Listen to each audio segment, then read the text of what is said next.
Como diria a célebre frase daquele maravilhoso filme nacional, vocês não sabem o que é um Corinthians e Palmeiras. E vivemos, hein? Mais um Corinthians e Palmeiras nesta quinta-feira. Então, molecada, vamos chegar, deixar o like, deixar os comentários de vocês, se inscrever, porque vamos falar de Corinthians, o nosso quadro semanal. Logo depois do derby, o Corinthians empatou no Allianz Parque contra o Palmeiras por 1-1 pela fase de grupos do Campeonato Paulista. E já vamos tirar o elefante da sala e falar que foi uma vitória, não, um empate muito mais saboroso para o Corinthians do que para o Palmeiras. Pelas circunstâncias do jogo, pelo primeiro tempo muito ruim do Corinthians em alguns aspectos, e nós já vamos entrar neste mérito, e também na perspectiva do palmeirense, porque acaba perdendo um pênalti já depois dos 90 minutos. Perdendo não, né? Um tal Hugo Souza acabou defendendo mais um pênalti para a conta dele e o Corinthians conseguiu arrancar esse empate. Um empate que o resultado é muito melhor que a performance, o resultado é muito melhor do que aconteceu no jogo e que o Corinthians poderia, e de certa forma até não seria falta de mérito, sair com a derrota, porque o Palmeiras conseguiu jogar melhor. E depois circunstâncias aconteceram e o Palmeiras teve mais volume, teve mais bola, teve mais chances criadas. Foram 24 chances do Palmeiras contra 5 do Corinthians e o Corinthians sai com um empate que, como dizem aqui em Portugal, sabe a vitória, esse empate no Allianz Parque. Lembrando sempre que nosso parceiro oficial aqui é a KTO, tá? Então, se vocês querem fazer aquela fezinha responsável só para maiores de 18 anos, vem com a KTO que você vai bem, tá bom? Dei dicas sobre esse jogo, inclusive, lá no meu Instagram. Gol de Yuri Alberto. Saiu o gol do Yuri Alberto, só não saiu a vitória do Corinthians. Vamos fazer uma análise aqui, começando pela escalação, tanto do Palmeiras quanto do Corinthians. Primeiro, olhando o que o Palmeiras fez. O Abel é muito bom treinador, né? Ninguém aqui duvida disso, ninguém duvida da capacidade dele. O Palmeiras não vinha apresentando um bom futebol nesse início de 2025. Num derby como esse, você talvez tente fazer o arroz com feijão para a equipe ficar mais confortável, mas o Abel colocou um time diferente em campo, especialmente na sua formatação, né? Colocou 3 zagueiros e conseguiu com isso liberar os seus alas, liberar também os seus pontas, e o Palmeiras teve mais superioridade numérica em vários setores do campo, confundindo o esquema montado pelo Ramon, confundindo os jogadores do Corinthians, e por isso fez 20 minutos muito bons. O Palmeiras foi muito melhor que o Corinthians durante os primeiros 20 minutos. Foi melhor que o Corinthians no primeiro tempo, se a gente pegar o jogo inteiro também foi melhor que o Corinthians, mas os primeiros 20 minutos foi muito difícil para o Corinthians. O Corinthians sofreu demais, poderia ter tomado mais gols, tomou logo o primeiro no início da partida e ficou difícil, porque o Abel foi muito bem na equipe que escalou contra o time do Ramon. O time do Ramon estava com o Hugo no gol, né? Linha de 4, o Losango ali e os 2 atacantes, né? O Mateuzinho, André Ramalho, Kaká e Hugo, o Matheus Bidu no banco, porque o Corinthians jogou não faz nem 3 dias, né? 2 dias e meio aí pelo Campeonato Paulista, então poupando o Bidu, o Hugo começou jogando, o Ranielli, né, no meio, no losango aqui aberto o Alex Santana, o Carrilho, o Coronado, porque o Garro ainda não está em condições de jogo, Memphis e Yuri Alberto. Eu confesso que eu estava com uma expectativa alta para essa partida, e que eu fiquei bem frustrado nos primeiros 20 minutos, porque o Corinthians não conseguiu respirar, cara. E tem a ver com o encaixe, né? Primeiro, o Corinthians não conseguiu ser combativo no meio campo. Sinceramente, falando verdades aqui, o Alex Santana fez um jogo muito ruim, tanto que é substituído no intervalo. O Carrilho fez um jogo abaixo do padrão Carrilho. Não foi horroroso, mas poderia ter sido bem melhor. O Coronado, já vamos falar um pouquinho mais dele, mas muito abaixo. E o Corinthians ficou muito exposto. E aí algumas das debilidades que o Corinthians tem e que a gente já vem falando há muito tempo, especialmente no setor de linha defensiva, quando pega um time melhor, não foi o caso em vários momentos desse início do Campeonato Paulista, sofre.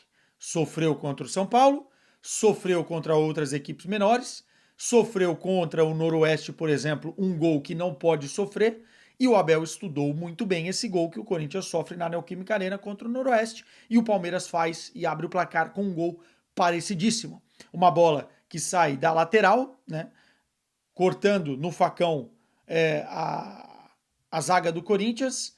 O André Ramalho vai dar o bote na bola, entra no meio entre o André Ramalho e o Kaká, o Maurício, que aliás fez um bom jogo na estrutura do Palmeiras ali, inclusive marcando bem a saída de bola do Corinthians. O Palmeiras fez uma pressão alta durante esses primeiros 20 minutos. O Palmeiras queria recuperar logo a bola depois que a perdesse ou depois que ela estivesse em posse do Corinthians. E nesse facão, o Maurício entrou entre os dois zagueiros e saiu na cara do Hugo para fazer 1-0.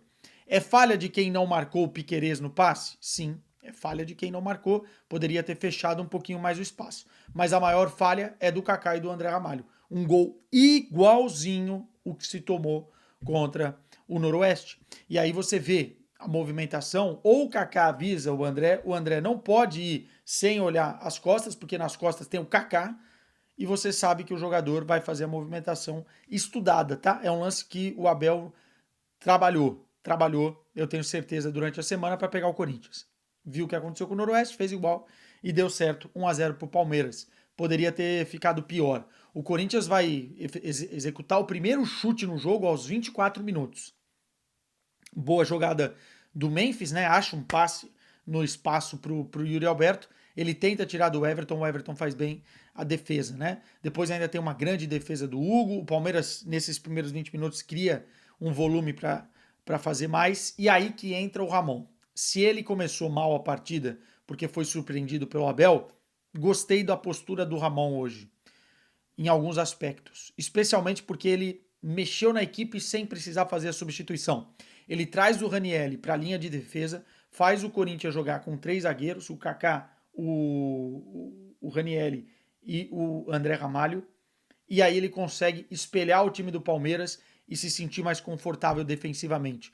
Não estanca a sangria de imediato, mas vai melhorando.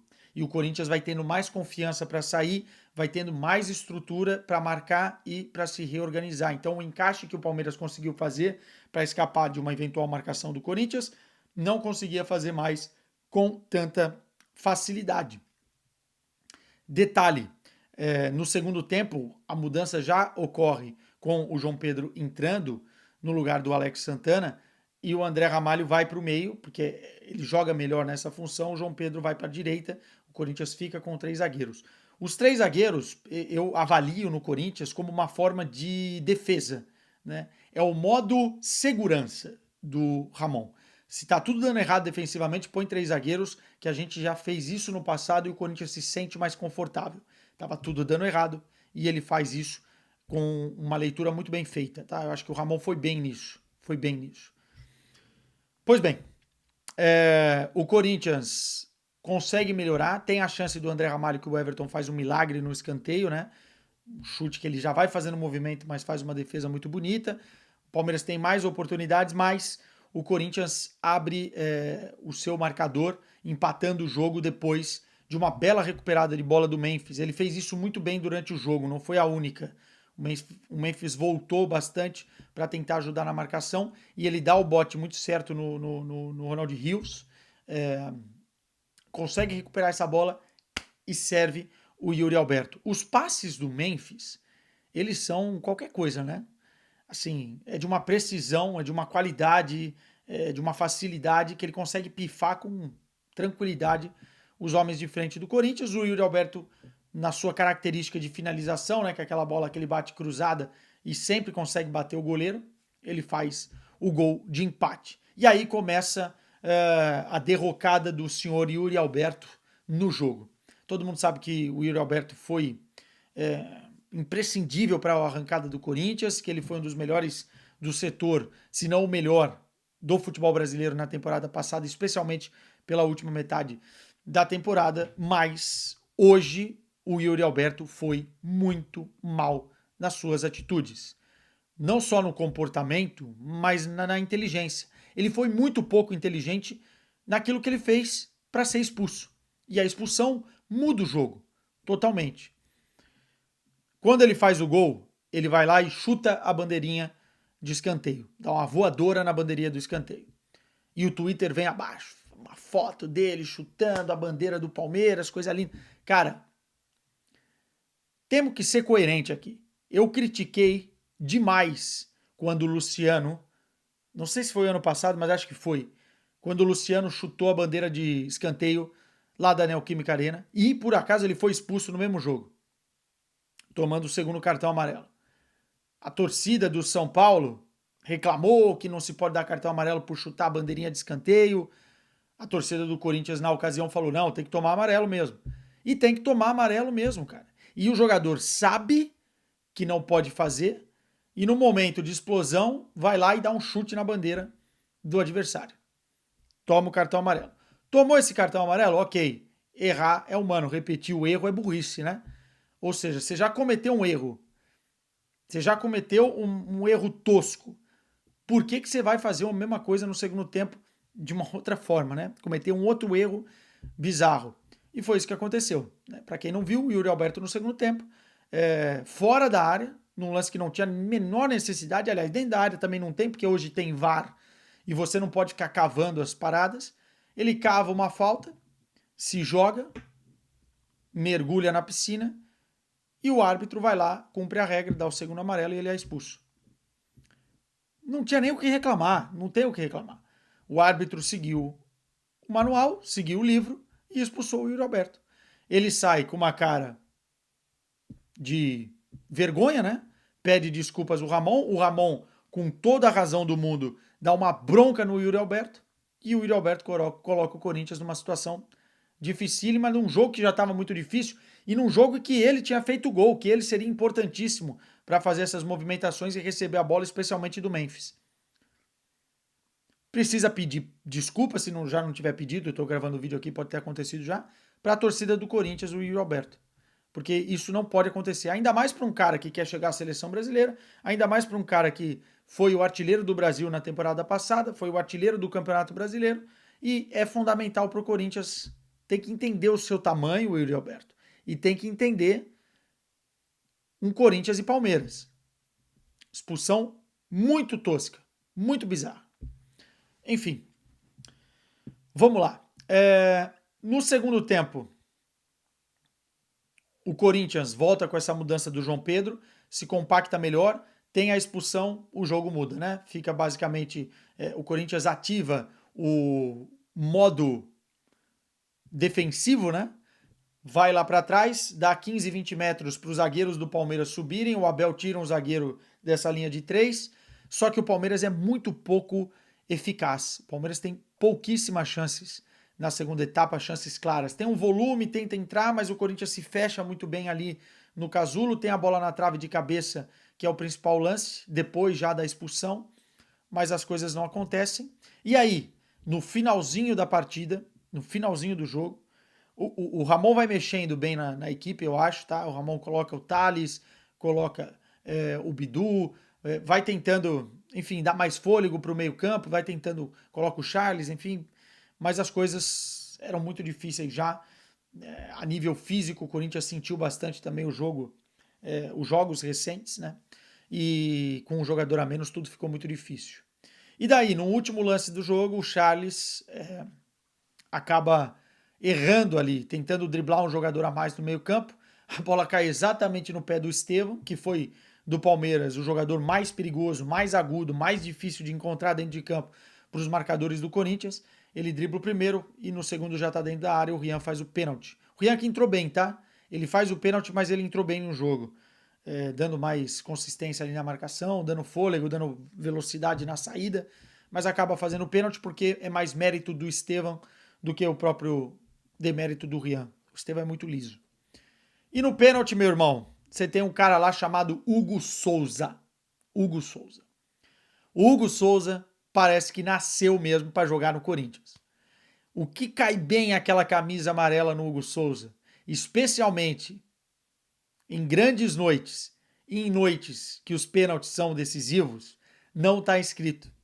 O Hugo Souza parece que incorpora os grandes goleiros da história do Corinthians, pegadores de pênalti, o Dida, principalmente o Cássio naquela vestimenta amarela, e consegue fazer uma defesa na penalidade batida pelo Estevão.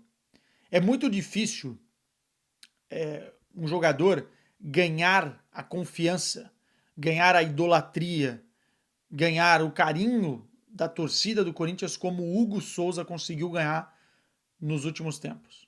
Ele entendeu exatamente o que é o Corinthians. No intervalo teve uma entrevista para a TNT em que ele falou exatamente o retrato do derby, o tamanho do derby para a torcida do Corinthians, o tamanho que é um jogo contra o Palmeiras. E ele acaba sendo o cara decisivo.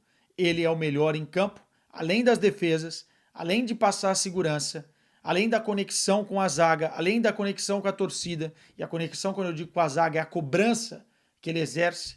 Ele ainda consegue pegar um pênalti. Não tão bem batido assim pelo Estevão, mas ele vai lá e faz uma bela defesa. Uma bela defesa no canto direito baixo e consegue fazer o Corinthians empatar um jogo que provavelmente o Corinthians perderia, né? Se não fosse o Hugo Souza. Obrigado, Hugo. Muito obrigado, Hugo. Foi o homem do Corinthians em campo e se continuar assim, logo, logo a seleção brasileira vai pintar para esse cara, eu não tenho dúvida. Vamos lá. Parênteses aqui, né? O jogo acabou, o Hugo melhor em campo, tudo dito? Mais ou menos. Memphis. O Corinthians precisa potencializar o Memphis. O Memphis, quando ele recebe a bola, ele tem liberdade e ele vê a aproximação ou a movimentação, dificilmente ele vai tomar a decisão errada, porque ele é um cara que toma as decisões certas. Ele é um pouco playmaker, né? Ele não é o cara que vai ficar para finalização muitas vezes. Ele é o cara que vai pifar o finalizador. Então, se o Yuri se movimentar bem, o Memphis vai achar. Se der espaço para o Memphis na verticalidade, der opção de jogo, ele vai inverter. Se der também linha de passe na lateral, ele vai conseguir achar. E se deixar ele livre no meio e na entrada da área, corredor central, ele vai finalizar bem. Então é um jogador muito perigoso, tem uma capacidade diferente. Só que precisa ter aproximação. Se deixar o Memphis sozinho, ele vai tentar acelerar e ir no 1 contra 1, que não é a melhor característica dele. Ele tentou fazer isso duas vezes ali no jogo, até 3 vezes, e foi desmarcado com facilidade. Porque ele não é um cara driblador que vai entrar costurando. Ele é um cara que vai fazer o time jogar. Com o Garro, ele melhora, porque ele não tem a cobrança de ser esse playmaker. Com o Coronado, em jogo grande, ele tem piorado. E aí entra o meu parêntese aqui para o seu Coronado. Cara, o Coronado é um jogador diferente. Trato da bola diferente. Só que o Coronado não pode ser um jogador de jogo pequeno. O Corinthians não precisa do Coronado como um jogador de jogo pequeno, porque senão ele vai ser o eterno reserva do Garro. Ele não tem hoje, pelo que eu vi contra o São Paulo e pelo que eu vi contra o Palmeiras, condições de ser titular no lugar do Bidon, por exemplo. Ou no lugar do Garro, muito menos. Ele precisa ligar nesse tipo de jogo. Não pode ser pecho frio. Tem que ser o homem do time. Tem que chamar a responsabilidade. Tem que ajudar o Memphis no setor criativo. Tem que chamar a aproximação com os volantes. Tem que cair pelas laterais chamando também o corredor com a aproximação de Mateuzinho, Bidu, Hugo, quem esteja por ali. O Coronado fez um jogo decepcionante. Decepcionante. Ainda mais porque eu elogiei ele aqui em algumas partidas, contra o Noroeste, por exemplo, mas não pode. Você não pode jogar bem contra o Noroeste, contra o Botafogo, contra o Guarani e depois contra o São Paulo não jogar, sumir e se esconder contra o Palmeiras. Precisa melhorar. Precisa melhorar. O Garro vai atropelar o Coronado quando ele voltar. Porque o Garro é isso.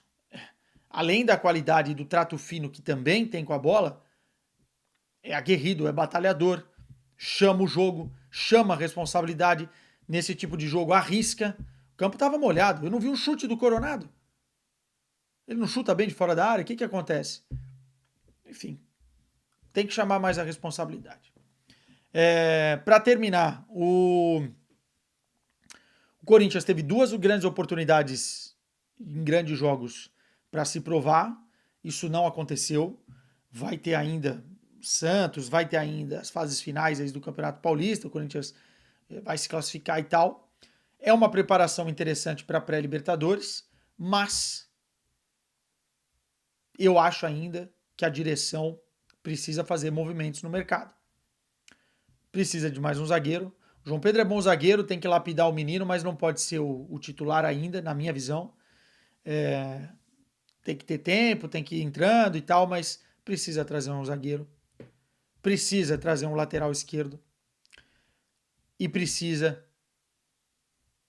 de uma sombra mais eficaz do Yuri. Porque você, se perde o Yuri, tem que ter um centroavante que dá para confiar, né? Enfim, o mercado do Corinthians está lentíssimo, lentíssimo. Pois bem, meus caros, deixa eu ir dormir, vai. Já passam das 2. Recados aqui, teremos gelada sim, não sei se amanhã ou no sábado, mas teremos gelada. Teremos pós-jogo de Porto Sporting nessa sexta-feira. E teremos no domingo uma matéria especial no jogo exclusivo do Corinthians da TNT sobre Memphis Depay. Eu fui até a Holanda e fiz uma matéria especial que vai ao ar no domingo. Então, amanhã vamos terminar o processo de edição. Grande abraço para vocês e vai Corinthians, sempre.